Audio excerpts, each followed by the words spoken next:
Mapapangiti or matatakot ba tayo sa parating na Smile 2? Magsisimula ito sa isang sikat na singer na nasa kalagitnaan ng world tour niya. Pero sa likod ng masasaya niyang performance, meron siyang pinagdadaan ng mga problema.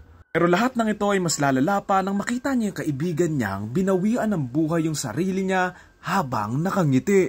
Sa mga sumunod na araw at mga linggo, dito siya mas matatakot nang may makita siyang mga tao sa paligid niya na nakangiti lang sa kanya. Dahil dito niya haharapin yung mga nakaraan niya at yung mga pinagdaanan niya bago siya mahabol ng mga taong nakangiti.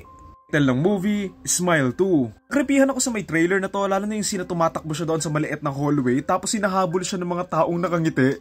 Ang mas nakakatakot pa sa may scene na yon, hindi siya CGI monster, so kumbaga, just the fact na may mga taong nakangiti sa'yo, ayun na yung nakakatakot. May lumapit sa akin nakangiti na parang ganito, naku, masasampal ko talaga. Gustuhan ko rin dito yung premise niya na lalo na't singer nga yung mismong bida dito, and maliban sa horror, may depth yung story niya kasi mag-e-explore sila ng mga struggles ng mga sikat na singers and performers. Hindi ko na maalala yung ending ng part 1 pero feeling ko yung ending nito, magko-concert siya sa may dulo, tapos habang nasa stage siya, dito niya babawian ng buhay yung sarili niya para mapasa niya yung sumpa sa mga nanonood. Di ba creepy nun? Yun lang, again ang title na to ay Smile 2 and abangan natin sa mga sinihan on October 18, 2024.